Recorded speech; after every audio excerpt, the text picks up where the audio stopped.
here in Shaw for a classic car show, and I'm here with Marcus, the town crier. Are you excited, Marcus? I'm always excited about everything in Shaw. Lee, can you tell us a little bit about the car show? Yeah, well, the car show has always been on the calendar event in Shaw from years ago. It's been missing for quite a few years now, and as a new elected parish council, we thought it was very important to bring the classic car show back to Shaw as a calendar event. And we're absolutely over the moon with the turnout today, and like you say, it is an exciting day for Shaw.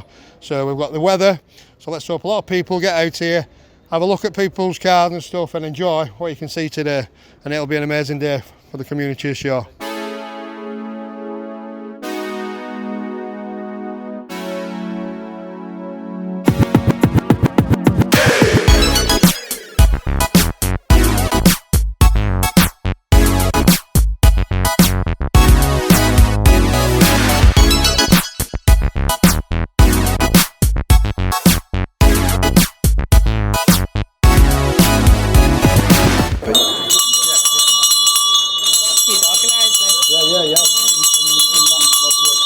Oh yeah!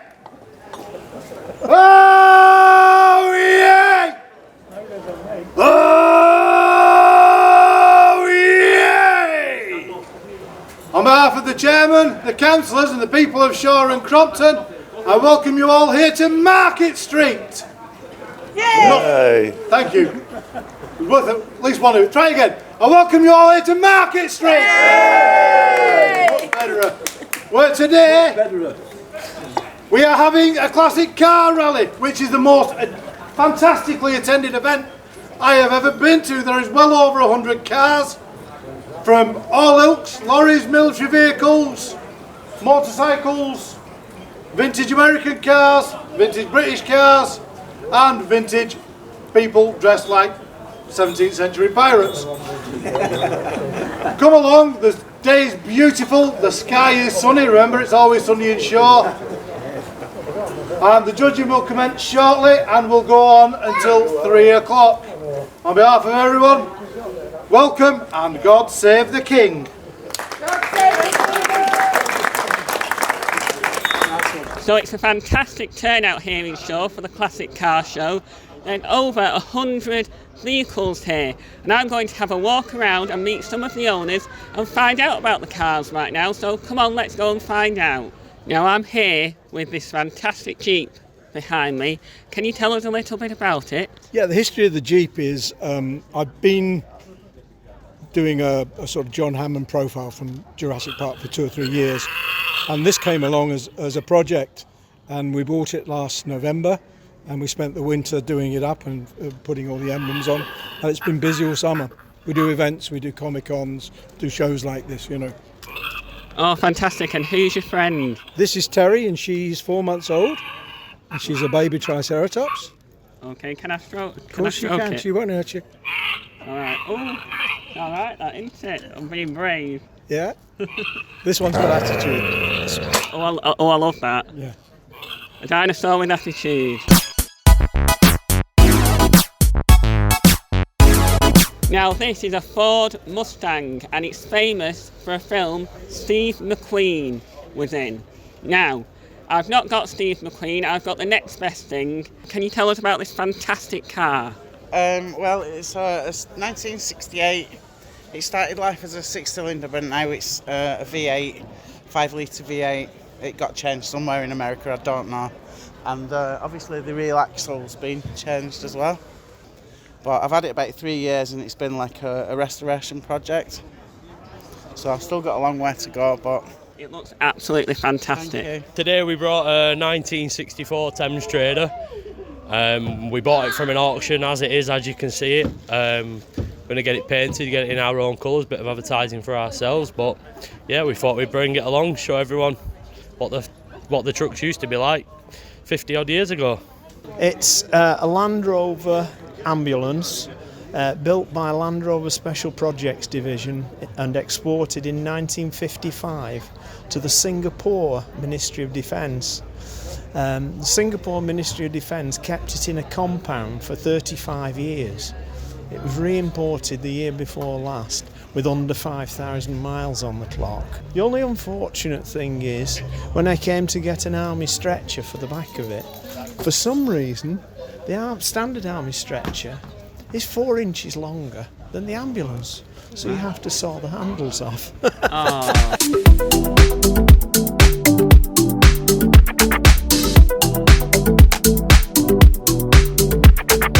This one's an Opel, built in Germany in 1972. It's done 41,000 miles from new. I'm the 4th owner. In 75, Opel and Vauxhall got together and built the Cavalier. In Germany, it was still called the Opel Ascona. Okay. That's basically what it is. That's got the same engine as mine in, but slightly bigger. Mine's a 1600, that's a 2000. Wow. And mine's automatic, which is quite rare, as far as I know. As far as I know, it's actually the only one in the country. But there again, I don't know. Might be some stashed away somewhere. Yeah. I've had it since 2019 when I bought it. It was a bit of a wreck. COVID hit us, so I took it in to do a few little bits with it in my garage and ended up doing a full restoration. I actually cashed a pension in to do the car itself and get it the way it is. It's original 77 with rubber bumpers, so I've converted it into all chrome, and it's my pride and joy now. Okay, this is a fabulous Jaguar, but it's not the Inspector Morse one, I'm reliably informed. The Inspector Morse one has a double bumper. This one's only got a single. This was 2.5 inches shorter, the Inspector Morse one. Okay. Yeah. They built this one because it was short of metal after the war, so they reduced the cars to make more. Well, I have to say I love it, and I love this little cat on here. That's original, because the ones you buy in the shops don't have teeth. If you look at that one, it's got teeth. It's a Ford F100. They made this vehicle for 12 months only in 1956. And all the celebrities seem to have him in America and chewing them all up, yeah. That's the original number plate there, that's come from the Grand Canyon State. Right. And that's why I put a small number plate on it, so I can retain that the original number plate. It's a 5.7 V8, automatic gearbox, and it's in good condition. It looks it, just like the owner. Like the owner. Is that right? Yeah, that's great, yeah. And on it is a CX500, Honda CX500, and it's a cool dude. Oh, yeah. Just like you. It's a cool dude just like me, yeah. We've owned this vehicle for 13 years. Bought it from Melton Mowbray and down near Leicester, and I've restored it to where it stands now. And originally it came from Switzerland. It used to be an auxiliary vehicle for the Swiss Fire Brigade, and we've enjoyed many holidays in it and been down to Isle of Wight, Cornwall, Devon, been all over in it. So yeah, it's been really good. Oh wow, so it travels about all right. Yeah, it travels about, yeah, we do use it, even though it's so clean, we do still use it and what have you, so it gets around.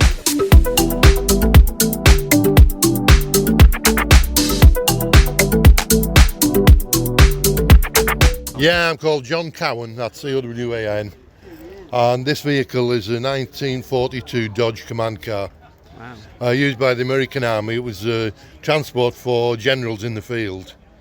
But after a while, the Germans realised this, and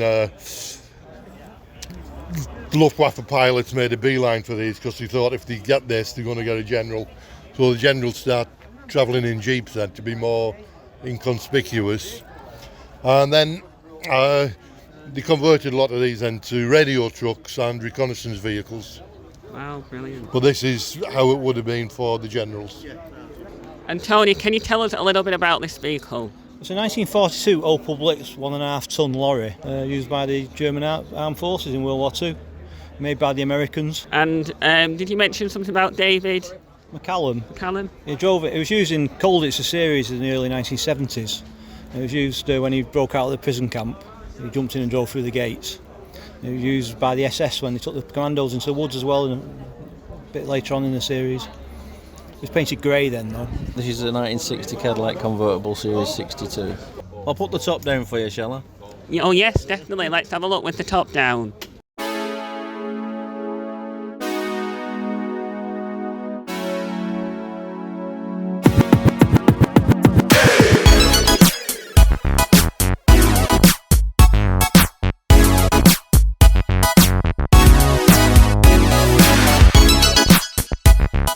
Now, this reminds me of the Italian Job, Michael Caine. I've had this for sort of 12, 13 years. Fully restored 8 years ago. 1.38 litre engine. But yeah, absolutely cracking to drive. It's basically a go-kart with 4 wheels.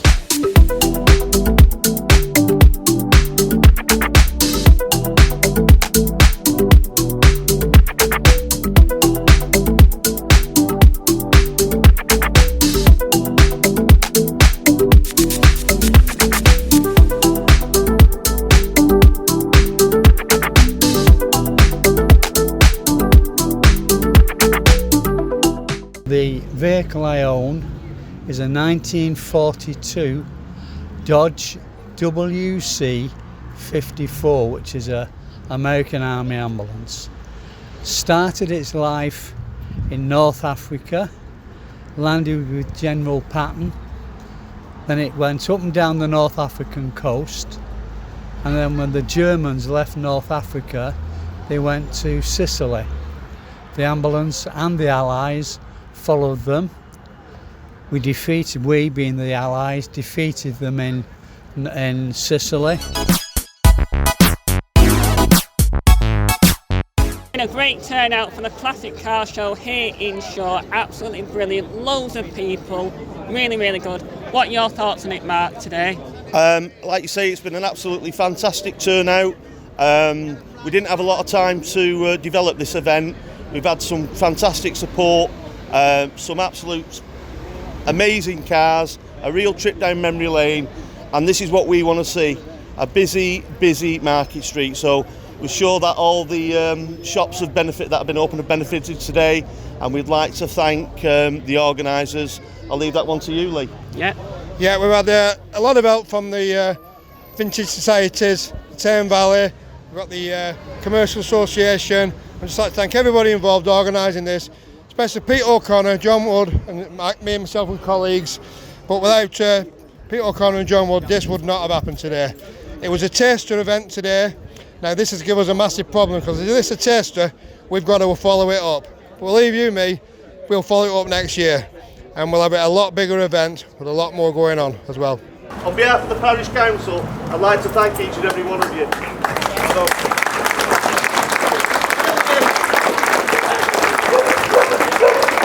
I'm going to hand over to our esteemed judges today, obviously experts in many a field, but not cars, unfortunately. We've got the chair, and we've got Marcus. Yep.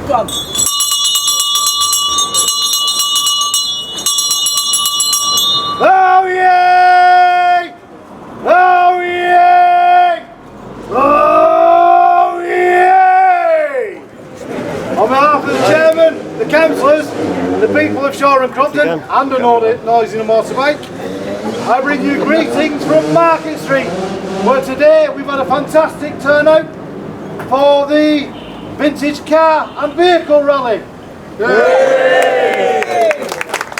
It's been very difficult to judge, because both me and Lee know nothing about cars. That's the green one, that's the blue one, that's the blue one. And that's pretty much how we've judged it. We've judged it based on what we think was great. We're going to announce it from third to first, and we have to say the first prize was not even, we just immediately picked that one. Unanimous. Unanimous. We didn't have to debate it. So, in third place is the Green Cavalier.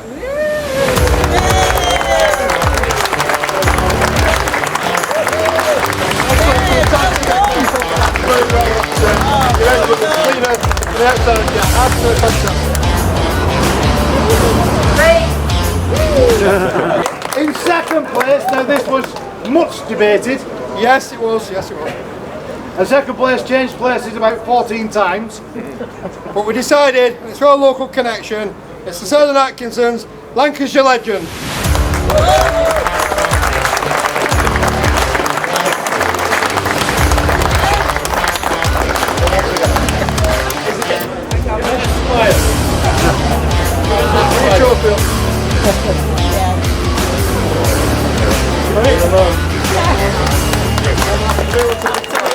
And now on to the big prize, the first place. This was a unanimous decision. We would have picked the... Oh no, we'll go with this one. We won't go with what we would have picked, but this one was beautiful example of a car that looks right. And it is the purple 1938 Chevy.